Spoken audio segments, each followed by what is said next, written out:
Hey guys, welcome to another Achieve More podcast. My name is Anthony. You can find me on YouTube at Picksburgh. Do a lot of fun videos there where I travel and go do fun things with my fiance. It's also the video home of the Achieve More podcast. So if you'd like to see how handsome Michael and I are, that's the place to come if you want to see a new upload each and every week. Um, and again, Michael is Huddle Card Collection on YouTube. You can check him out if you guys are interested in sports cards and collectibles style content. Michael also hosts a live podcast just like this every Wednesday evening at 10 p.m. Eastern Standard Time. And the cool thing about his is you can actually interact, ask questions right there in the chat, and be a part of it. And he's built a real nice community over there. So if you guys are into collectibles, hanging out, talking sports, any of those things, check out Huddle Card Collection. Michael, anything new over there you want to talk about or promote? Man, we let's see. By the time I'm trying to think, by the time this comes out, we just would have passed our 2-year anniversary of the collecting profit, podcast. So just trying to have positive conversations around sports in the hobby, leave the drama out, and just go ahead and kind of basically basically make fun of the players when they do stupid stuff, but don't worry about like all heavy duty drama and those types of things, and just that type of stuff. But it's a good, clean, family fun show. Absolutely. And without further ado, I'm really excited to introduce our guest today. We have Patrick Boylan with us. Patrick, if you would, just give us a brief rundown of who you are and anything that you'd like to talk about today. Yeah, what's up, you guys? Happy to be here. I'm a musician, multi-instrumentalist. I play piano, clarinet, tuba, mandolin, sousaphone, acoustic guitar, and upright bass. I think that's all of them. But it doesn't matter. It really doesn't even matter. I'm a pianist and I sing. Like that's really what I do, right?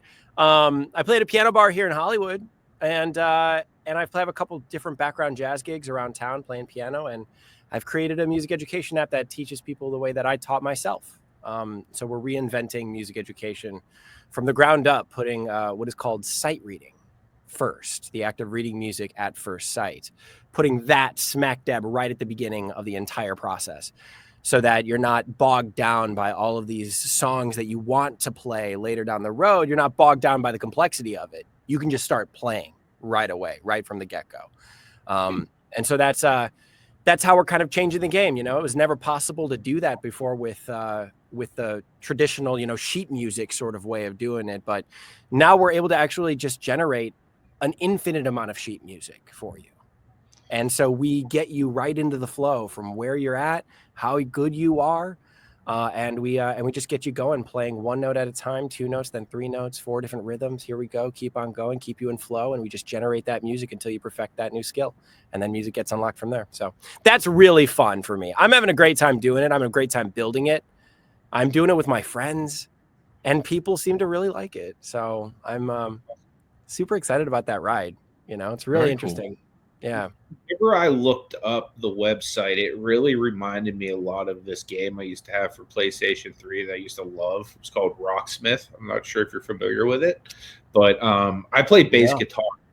And not well either. Like, Okay. So a game I can hold my own, or like it kind of everybody thinks they sound good in the shower type thing. Like every once in a while, I'm sitting around in my room practicing something. I'm like, wow, that sounded really good. Meanwhile, it probably sounds terrible to my neighbors. But it was one of those games where I could literally plug my real bass into my PlayStation and be able to like real songs and stuff like that. And this was kind of like the feel I got for this, like when it comes to piano and stuff like that. Can you tell me like kind of the mechanics behind how a new person would engage their instrument in using the app, and how that would work? Like, is there any plugins or anything like that, or is it just something that they kind of play along to? Right now, it is just for piano. So we are building it for all common instruments. That is what we're doing. The base layer of our music generation algorithm can do it for any common instrument that we've got that's written in what is called Western notation. We're also doing this for tabs for guitar. And then we're doing some, doing it for jazz chords and whatnot. So we are building it out so it can write other than just regular sheet music. But right now, it's just for plain old piano. You have to have a MIDI compatible keyboard. MIDI is music information data, music. What is it? I don't even know the name of it, whatever that is. MIDI compatible. It's what the information that is transferred from a keyboard to, a device, whether that's a computer or an iPhone or a laptop. We have to have a laptop right now. You have to have a laptop. You go to your browser and you start from there. So Chrome or Edge are the two browsers that are really good for us right now. But yeah, we're expanding this so that it is an app. We're expanding this so we have an audio recognition so that you don't have to plug in a keyboard. You can actually just sit there with your iPad and play on your acoustic piano. That's the goal. We have a great audio recognition algorithm that is in the works right now that we're really excited about. So we just need to kind of perfect that a little bit and then put that into our into the app itself. So yeah, we're working on all those different aspects of it. But right now, the base layer of it is a MIDI compatible keyboard with your laptop or your computer. Plug it on in, and then you just start your free trial and see where you lie. We've got 26 levels right now and 103 different songs. Nice. So you can you go on into the app, you go on into the website, you start your free trial and find the level where your skill matches the complexity of music and where you're playing. You want to kind of find a place where you're playing at like 85% accuracy, and then build from there. You can change the tempo, the pace of the song. So you can lower it to much slower so you can really get a handle of it. And then you slowly but surely increase it, but you have to be at the goal tempo to pass the level. And you have to get 4 phrases at 95% accuracy or higher to pass that level. And then repertoire songs get unlocked from there. So yeah, we're putting that sight reading aspect just before everything, before songs get unlocked, just so we can get your proficiency, your fluency of music, of playing music. We can get that a little higher. And then you apply those skills to songs, So it's for anybody who's a beginner and an intermediate right now, Okay. 26 levels gets you up to a really solid place of being able to play piano pretty intensely. We got 14 notes, we got 5 rhythms, 3 time signatures. Like that's pretty intense. And so Unit 2 will come out later. That's going to be for intermediate and for advanced students. And same thing with all the repertoire that comes out after that too. Nice. Well, if somebody gets it and they start and they get to those levels, can they play other songs that are not in the app? Will they have that ability when they finish the, I don't want to call it a course, I don't know what you call it. Level. We've gamified it, It's like it's like a game, like just what you were saying, it's like that PlayStation game. We've made a game out of it, Yeah, for sure. Like, for example, level 15 is it's what is it, 9 notes or something like that, and 4 different rhythms and 3 different time signatures already from there. Yeah, you can play so many songs with that available for you. That's a really big skill set right there. We just unlock 5 songs for you to play inside the app itself. But if you find sheet music that has those skills available for you, absolutely you can play that. Yeah. Oh, wow. Nice. Any ideas of like adding on songs to like current packages? Like I remember back in the day, Guitar Hero would have like the additive packages to where once you the game, you can then either unlock something new or then pay for like a bonus like downloaded package to where it's like different songs where people can download their favorite stuff. That's a great idea. I'm absolutely going to be thinking about that one for sure. Really, we definitely thought about adding more songs to our repertoire library.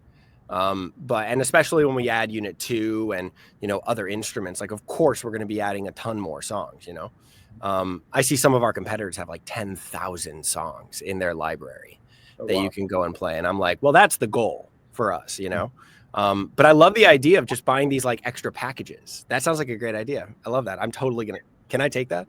Sure. 100%. Amazing. Yeah, it's a great idea. Anything we say and use it for your benefit. Great. All right. Yeah. Cool. That's the goal of this podcast is to help people achieve more. So if we say something that helps you do that, or you say something that helps the audience do that, it's all win for us. personally. That was one of those things that I really loved about your podcast. I like when I reached out to you guys, I was like so excited to see something of like achieve more right now kind of thing. Like, let's talk about concepts that you can then go immediately apply after that. I'm like, that's awesome. That's a great idea. That was one of the reasons why I felt we'd click so well, is because you're literally teaching people a fun way to learn a new skill set. You know what I mean? To where like they could, either have something that amuses them, or they could apply this in a real way and have a career, and they could travel the world playing music, or who knows where it could take them. I mean, we've got people that are using this to build up their sight reading ability so that they can go play gigs with bands, and they'll just throw music in front of them and they can play it better and faster. I mean, for me at my piano bar, it's a purely request show. I have my song list that I have at 700 songs that I can play and sing at the same time. But it's not everything. That's only 700 songs. My cohort, the people that also play at the piano bar, they have like 3,000 songs. Oh, wow. And so you're like, well, that's just insane, right? They know so much. No doubt if you ask them a question of being like, hey, do you know this song? They can play it. For me though, on the other hand, I'm just really good at like, my ear is really good. And like, if I've heard a song once, I can replicate that on piano and kind of singing it. But you guys will help me, like if you're going to be singing along with me, and you're going to be kind of following along with me, and we're going to be figuring this out together in a sort of like entertaining way.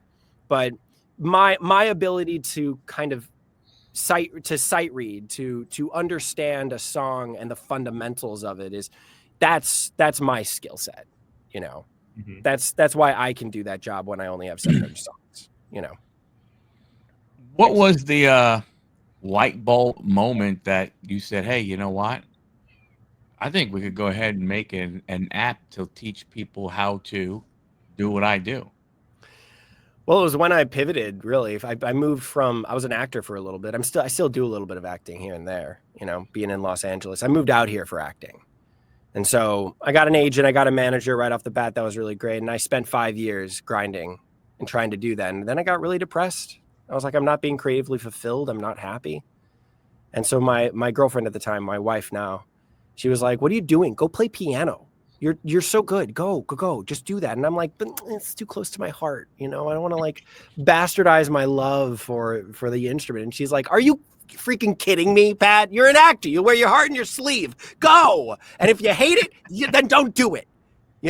And so I was like, fine. All right, Wesley, stop yelling at me. And so I did. And it was within 3 months, I started making money off of playing piano. I got an accompaniment gig at an after-school program. I started playing some background jazz around town, and then I got a couple different residencies. And then I got my piano bar, and it was at that point I was like, wow, I guess I am like good enough to play professionally. And then I was able to quit my serving job at that point, and so cut to like maybe a month and a half, 2 months later, I was like, what if there was a way to teach people the way that I taught myself? Because I taught myself in a very unique way. I went to my parents' sheet music, and I was already able to read sheet music at the time, because I took eight years of piano lessons, and I hated it, couldn't stand it. I didn't like the way that, and I didn't feel like I was properly skill building. I was learning these new skills, a new note or a new rhythm, inside the context of one specific song. And so I wasn't able to like apply those skills in a compounding way over time. That was the problem, right? And that's the problem with traditional music education. There's an 85% drop off after high school. 85% of people that have tried playing an instrument stop playing an instrument after high school. And I'm like, well, there's got to be a way to re-engage people in a more interesting way. And then I thought back to how I ended up after my traditional lessons, like how I engaged myself back in this. And the way that I did it was I went back to my parents' sheet music. They had a bunch of musical theater, a bunch of scores and whatnot, and vocal selections. And so I went back to my parents' sheet music, and I found like little snippets, little motifs or melodies or phrases of music, and that I just really enjoyed. Right. And so then I closed the book And I kept that phrase in my head, and then I just improvised around that phrase, playing it and putting it in different contexts. And then I really sort of fleshed out that phrase. I really kind of understood it in my heart, in my body, right? And I was like, that was really cool. And then I just kept doing that. Cut to college, where I'm the only pianist in my acting program at college. People just kept throwing music in front of me in the practice halls and having me play it for them. I realized that I can actually play these songs. Not necessarily verbatim, but I can play them very, very well enough to where they can sing along and they can keep going and I can keep going. And like, there we go. We just did the song. Holy cow. I've never seen that song before in my life. It was because I had done this sort of repeated process on the skill itself. And then I really embodied that skill, and those skills, those little phrases, those little motifs just keep popping up in musical theater pieces over and over and over. So by the time I saw it in another song, I was able to play it pretty much verbatim because I'd already practiced that skill so many times. So I was like, okay, maybe there's a way to do that. Now, we couldn't do it without generating this music because we can't have you play music that you've already seen before, because then it's just rote memorization at that point. We need you to learn these skills kinesthetically, like in your body, right? So that when you see it in sheet music, you can replicate it at that point. You're not learning it by rote, right? And so that was the whole thing when I talked with my music teacher friend, Stephen Gizzy. He's like, no way, I've literally thought about the same thing, but it was with AI. And AI was generating that music.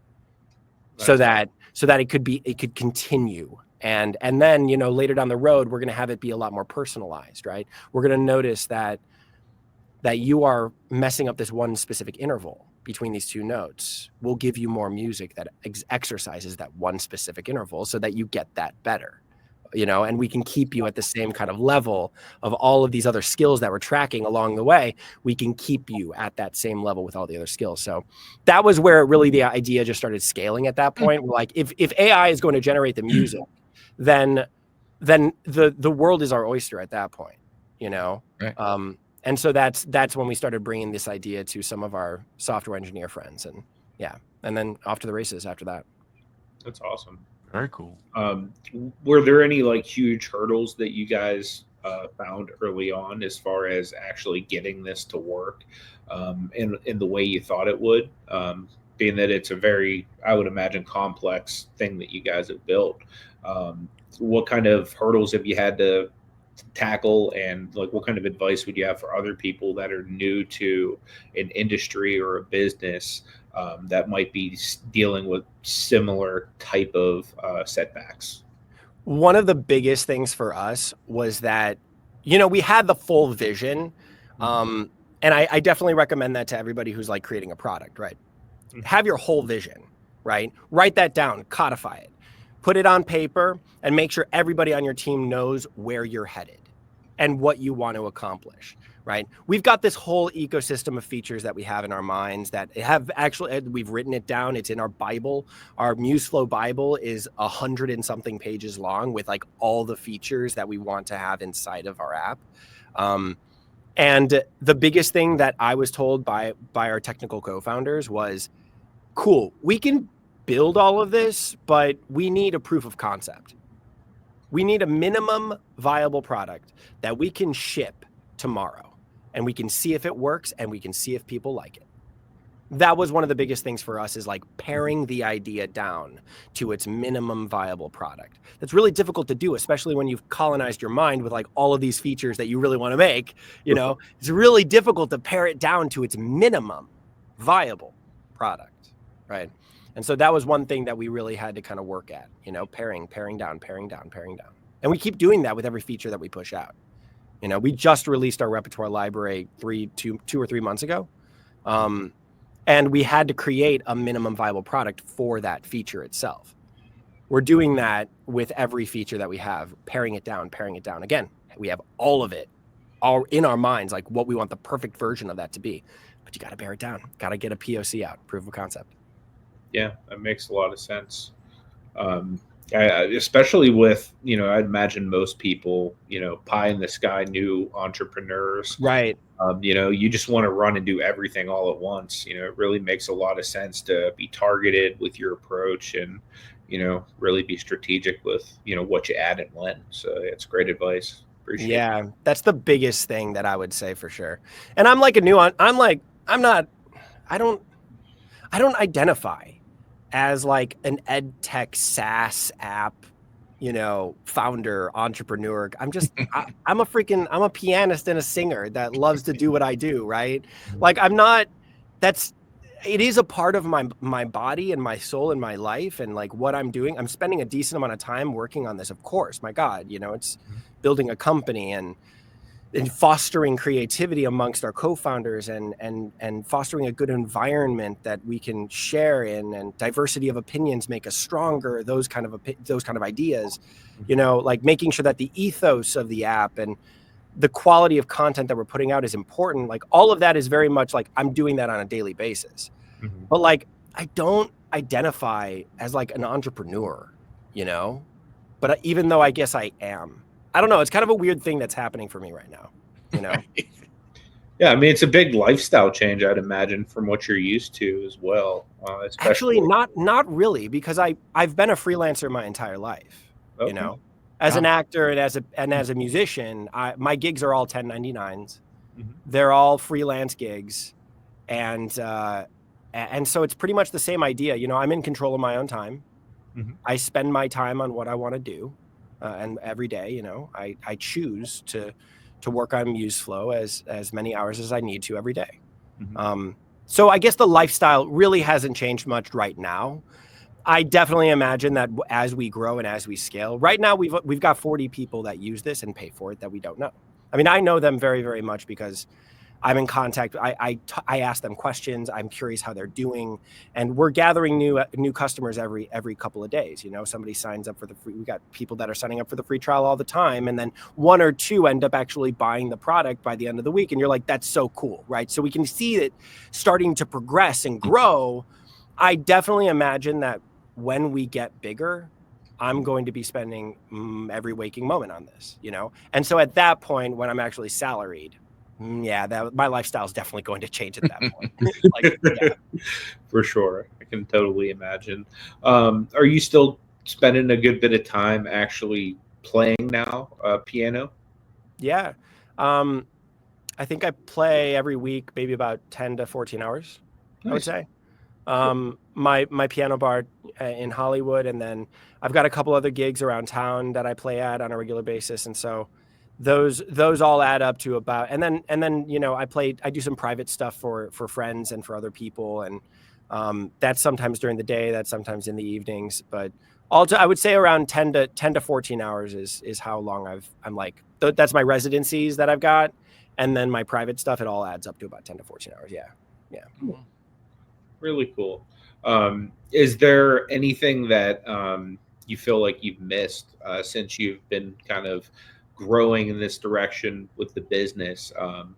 Is there anything you've missed from kind of like the full time going after music and kind of growing your personal career? Yeah, I do miss that. Like I've pulled away from acting a little bit more than I really would like. Mhm. That's where my heart lies. I miss being on stage. And so one of my goals next year is actually to start going out there. I'm a part of the union, Actors Equity. Nice. So I want to start going out there and actually auditioning for more equity gigs. That's a part of I've never really done New Year's resolutions. Do you guys do New Year's resolutions? I'm actually curious. Not well. Yeah. I'd be a lot slimmer if I did them well. More than a resolution, it's more like I'd like to. Yeah. Right. Wishful thinking. Yeah, wishful thinking, right. Well, honestly, that's what it is. Like my wishful thinking, and I'm going to I've already I have a good pathway into those auditions. Like I've got agents still, and I got my manager, and they're all ready to start pitching me and sending me out for those auditions. I've got all the materials ready. I just need to really spend some time on making sure my audition materials are good and set. The monologues that I bring, because a lot of these like stage auditions are like generals. You go on in and you're like, okay, do 2 contrasting monologues, 1 comedic, 1 dramatic, or 1 classical, like a Shakespeare, and then 1 contemporary. And then we'll call you back if we want to, and then we'll have you read for an actual part, right? So that's generally how it goes, at least for the first 2 auditions. There's many more on top of that, but if you were to get cast, you would probably go to 3 to 5 auditions. But for the first one, yeah, you just need 2 contrasting monologues if it's a play. And if it's a musical, then you need 2 contrasting songs in a monologue. And you're like, okay, cool. I mean, I've got it all. I just need to like perfect it and make sure it's all very prepared and laid down. And so I'm like, I just need to spend the time doing that. And I for some reason haven't, and I've been wanting to do that for so long. It's been like 6 months that I've been sitting on this. And I'm like, why? I'm usually so motivated and goal oriented. I'm like, why am I not doing this? And so I'm like, I'm putting it on, I'm telling the world, it's like, this is my resolution, right? I want to do more theater. And I'm like, I really want to do that. Yeah. I miss it so much. Do you have a dream role you'd like to do, whether it's, through theater, a movie or a TV show or something like that? Anything that'd be like your ultimate? I don't really have an archetype, but because I'm like a weird combination of like attractive and nerdy that like nobody really, it's a weird combo. Nobody really does that. So I don't really have like a good comparison that I can like look to.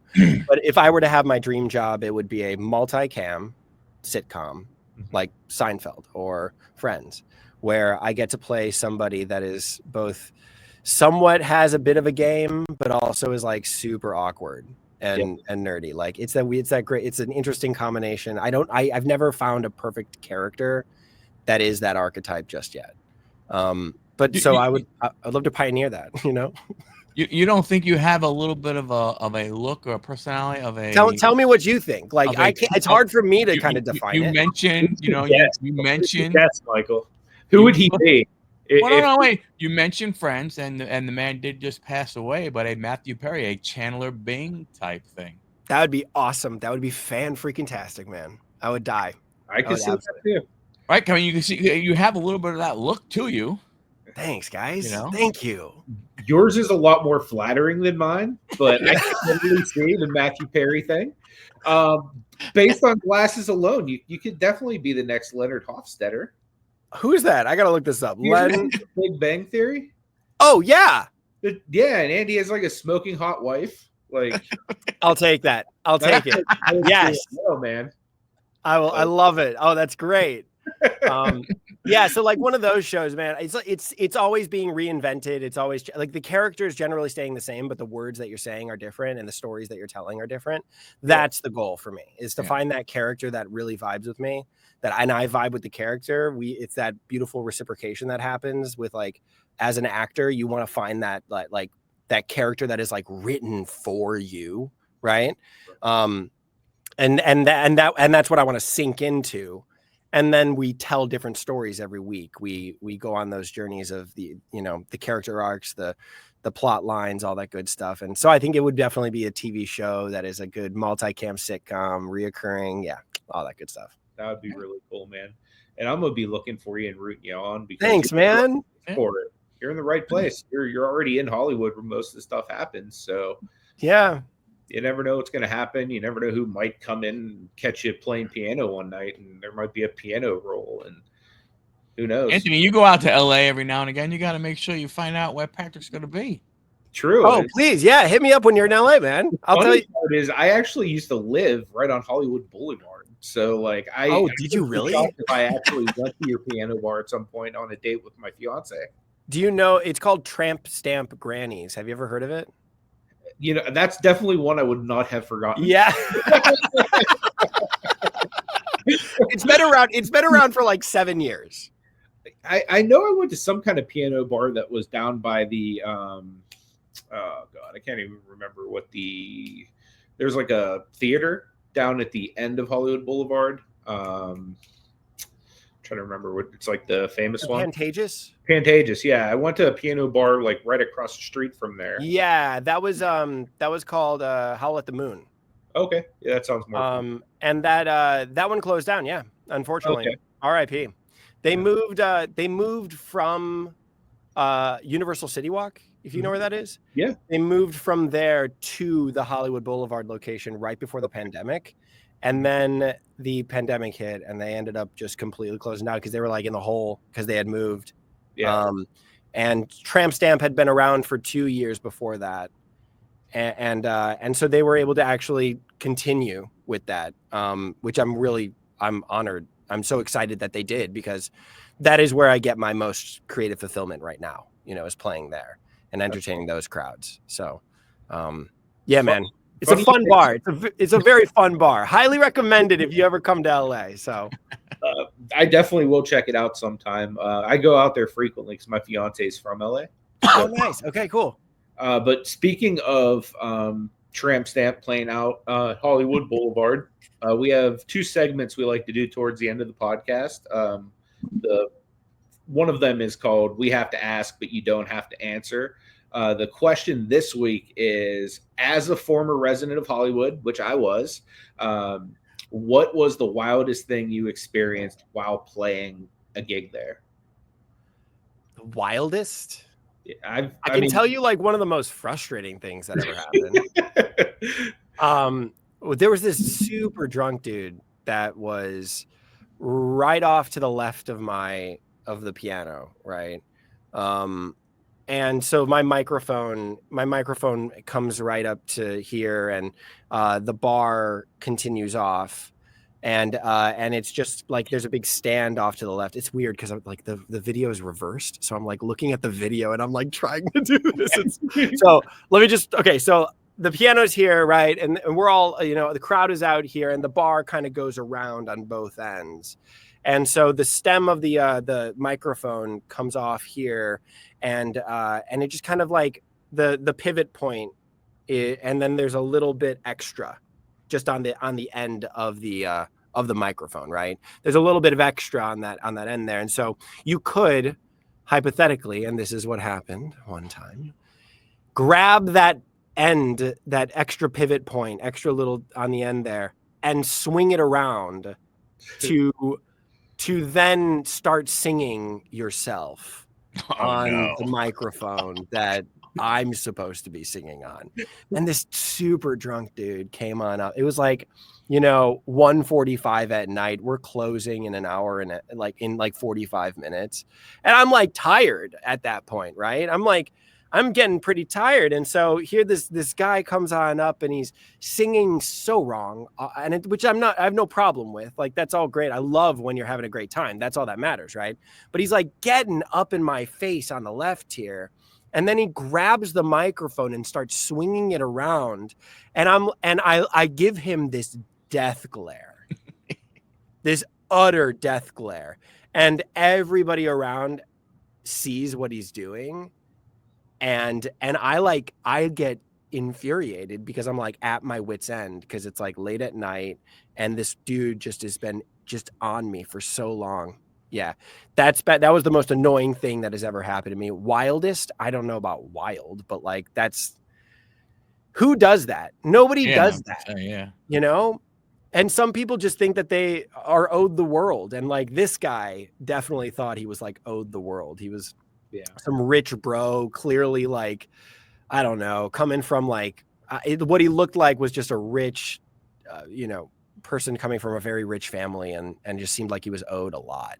But he didn't realize that it wasn't karaoke night. Yeah, exactly. Right. It's like, and it's not karaoke night. It's at a piano bar, you can sing along, but like, and maybe we'll have a karaoke night here and there, but like not on a Friday night or not on a Saturday night. Yeah. So I don't know. It was also like, I might've blown it out of proportion in my head, but that's just one of those things that was like, got on my nerves, Totally get it, man. Like I said, I used to live down there, so like there was always crazy stuff happening, like either from like the homeless that are there, just like people like that guy who might think the world owes him something, cruising through. So yeah, just like don't get me wrong, like I've seen some shit on Hollywood Boulevard. Oh, I'm sure. Literally and figuratively. I think we very well could have been human. We don't really know, but It looked human, and I've definitely seen some person just like walking down the street completely nude, and you're like, that's how do you get that way? You know, just where are your clothes? And That's a good yeah. Yeah, no, I mean, I've definitely seen that stuff too. We used to have a guy that lived outside of our apartment that would literally just scream pickle all hours of the night, just like, and just like, pickle! My roommate used to just like lose it. And like, for me, like it sucked, but it was also funny watching my roommate lose it at the same time. Yeah. But crazy stuff like that all the time. You know what I mean? Like just from living there. So it's like, 24/7, like whatever craziness is happening, it's always within earshot pretty much. Pretty wild, right? Like Yeah. you get some crazy stuff on Hollywood Boulevard. It's not a good place anymore. For sure. It's pretty run down. When I moved there, I was like, oh, Hollywood Boulevard, this is going to be baller. And then I got like, oh, this is not baller. Not at all. Not anymore. Yeah. Nope. So we have one last segment we like to do towards the end. It's called No Dumb Questions. We allow an audience member to submit a question. And this week, for the second week in a row, my fiance submitted a question when she saw who was coming on. And her question is, she played piano from ages 6 through 14. But after all these years, she just turned 40. She would like to pick it back up to join our church's worship team. What advice do you have for somebody who knows how to read music but hasn't read it in like 20 plus years, or like really actually played in any kind of significant way for that long either? Not to sound like I'm pitching my own product, but use Museflow. That's going to get you to a place where you can learn you can get back into playing again without any effort. And you can drop into a flow state where you're like super engaged and you're just finding that groove where you're just going for like hours, you know. It's really fun. And so it's gonna get you into a place where you're like enjoying playing music again. That's again one of the reasons why so many people left when they were younger, is because they weren't having fun. You know, the process of technically learning an instrument is not fun. That's not a fun process. And so we're trying to make it more fun. And that's one of the biggest things. Is like, so get your reps in, you know, get your hands on that keyboard again, continue with that infinitely generated music that never repeats. Just keep on playing it. Just keep on going. And you're going to get that dexterity back in your hands in no time. You know how to read sheet music. And so that's going to be a big benefit for you. You can skip the first couple of levels right there, you know, just drop on into that level that fits your skill set and just move up from there, and then play the songs that get unlocked, and then find other songs that you enjoy, you know, worship songs that you might want to try your hands literally at, you know. That's what I would definitely say. And I would love to give you guys like a discount code for your audience if you're interested. That would be amazing. Oh, that'd be awesome. Yeah. Do you guys want to do like Achieve 50?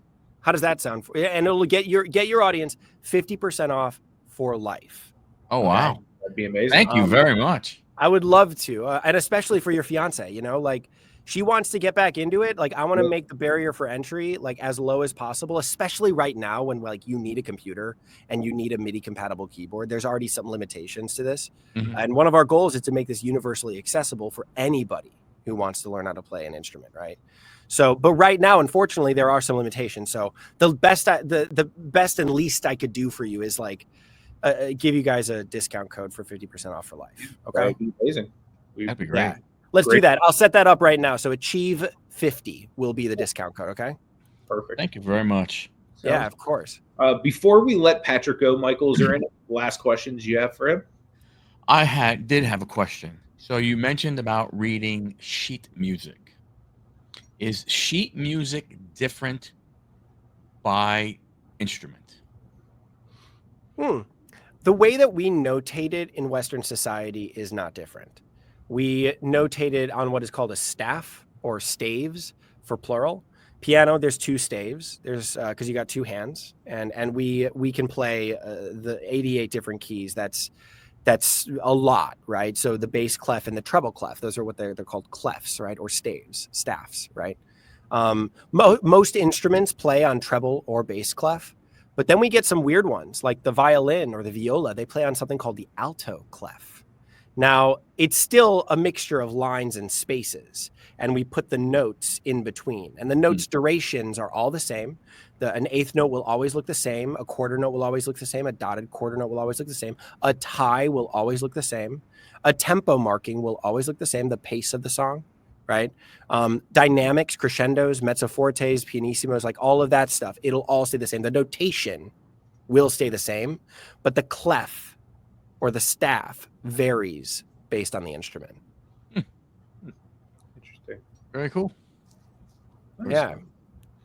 Well, yeah, I definitely appreciate you coming on. Is there anything you'd like to leave us with? Any last social medias you want to promote, or anything in regards to the website, or anything at all, man? The floor is yours. I mean, not really. I mean, we've got our website, Museflow.ai.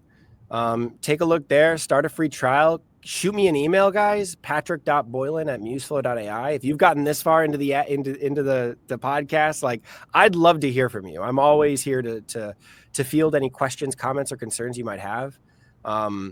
We are being fairly disruptive in a very traditional education setting.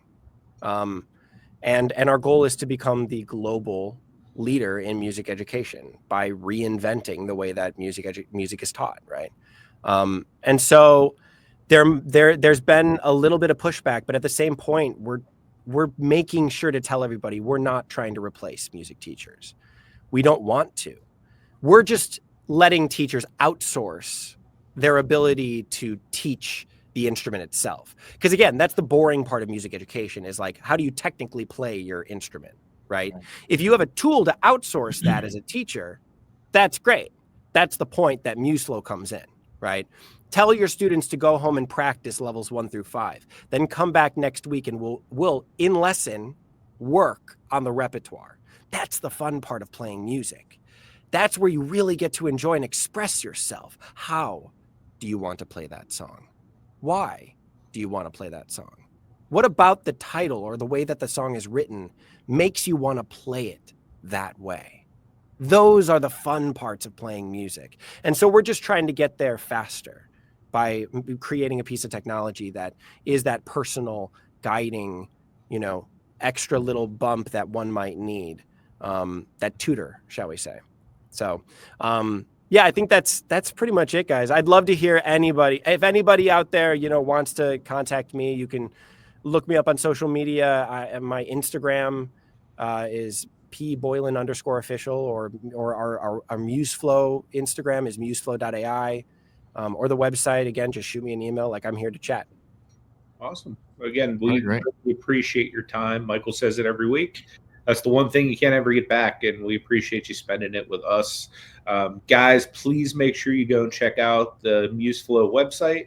Check out Huddle Card Collection over on YouTube. He just hit over 100 episodes of Achieve More. So this guy's doing big things over there, of collecting profit. On the way to 100. We still got a ways to go here, Michael, but we'll get there soon, buddy. Over on the other podcast, Collecting Profits. So big shout out to my man over there. Come over to Picksburgh so you can actually see how incredibly handsome we are. I'm telling you, you won't be disappointed. If you don't think we're handsome, you can still subscribe anyway. It's free.